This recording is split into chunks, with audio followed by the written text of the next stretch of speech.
So I'm thinking of following your lead and laying off some employees. So I guess I should gather the leaders and get this done real time and one-on-one. Nazak, make it easy. Email, bro. Really? Doesn't that seem impersonal? Then send it to the personal email. Boom.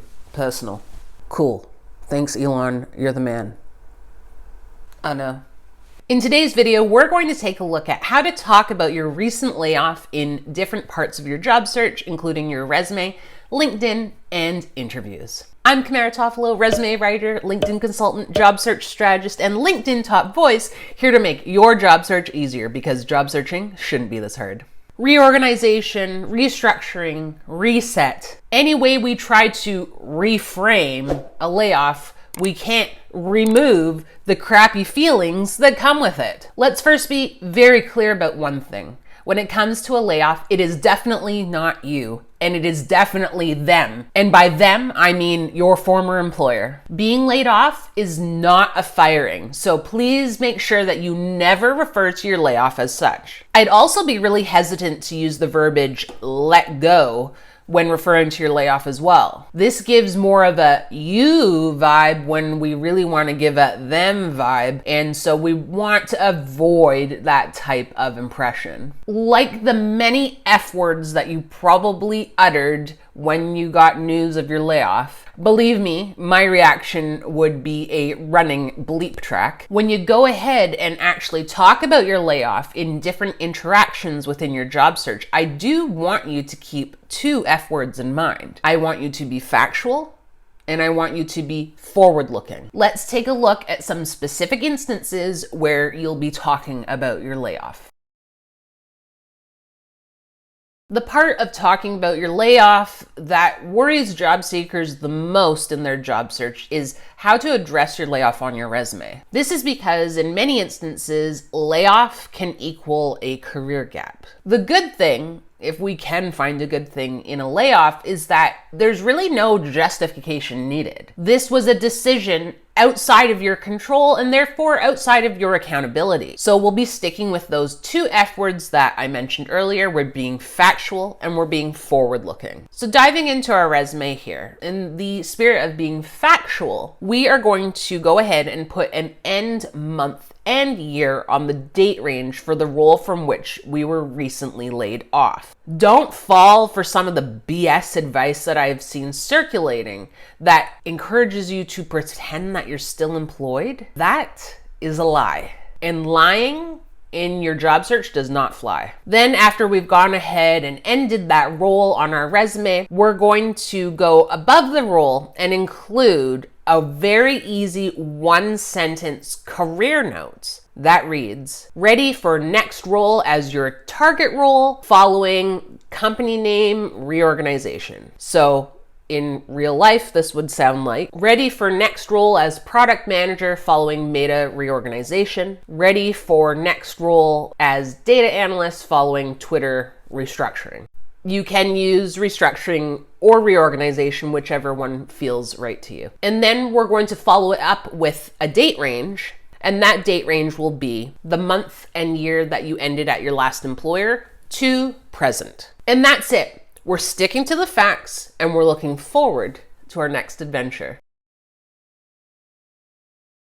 When it comes to LinkedIn and layoffs, there are a few things that we can do to talk about how our former employer determined our fates without any of our input. First, I want you to feel free to actually write a post announcing to your network that you were subject to a layoff. You don't need to make it super positive and thank your former boss and colleagues for everything that they did to advance your career, though you can if you want to. If I were writing a layoff announcement post on LinkedIn, I'd again stick to the facts and include the fact that I was laid off, the fact that I worked on some pretty cool things while I was in that job, and the fact that I built some sought-after skills while in that job. So this might sound something like, unfortunately, I was laid off from my role as communications manager at Lyft. I learned a lot during my time at Lyft.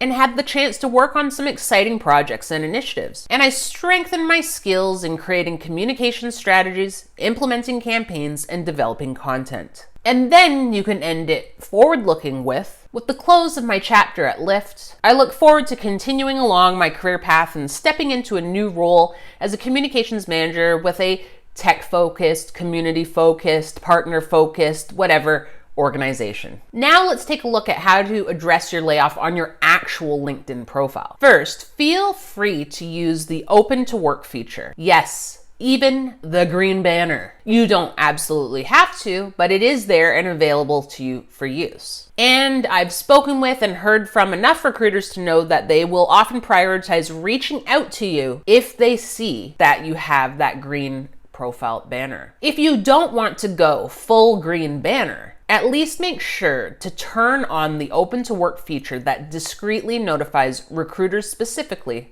that you're open to work. While you're in the open to work section, make sure that you've properly identified your target job title, work locations, job types, and etc. While we're at the top of your LinkedIn profile, I want to point out something that I recommend you don't do, and that is to add X and your former employer's name in your LinkedIn profile headline. So you might see people including things like X Twitter, X Meta, X Stripe, X Shopify. We don't want to include that. Why? Because we don't want to attach your professional brand to a breakup. And we also don't want to give your former employer, who did you dirty by the way, any free internet real estate. Now let's carry down to the professional experience section on your LinkedIn profile. I want you to put an end date on that job that you were laid off from. Be transparent and don't confuse anyone. Are you laid off? Are you available to work? What? If you want to indicate that you were laid off, you can do so in the description of your role. After describing your role and your accomplishments, at the very end of the description of that role, you can include something as simple as role ended as a result of company-wide reorganization. And that's it. Finally, while we're still in the work experience section of your LinkedIn profile, I want to advise you of another thing not to do on your profile, and that's to use the career break function that LinkedIn has. Why? We aren't on the break! You're not on a career break. Your career is still very much in full swing. Next to addressing your layoff on your resume, I think imagining that you're going to be interrogated about your layoff during an interview is the most stress-inducing thought. If asked, why did you leave your job, what do you say?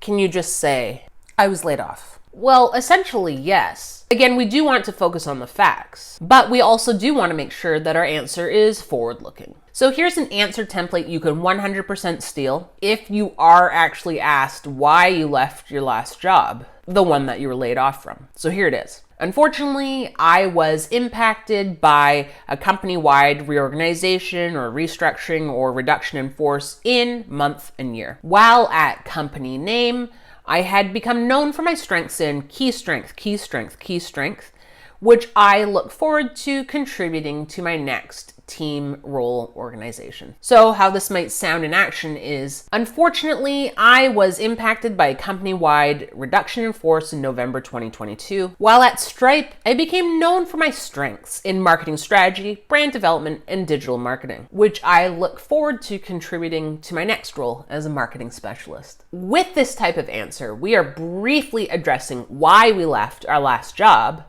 due to no fault of our own, and quickly moving the conversation along to bring the focus back to how incredibly qualified we are for the job for which we're interviewing. As much as we want to keep the focus on facts and being forward-looking in each of these interactions within our job search, before you do go ahead and embark on a job search, I want you to be focused on another type of F word, and that's feelings. Don't start your job search without giving yourself a little bit of time to feel through those feelings, process them, and start your job search fresh and with your best foot forward.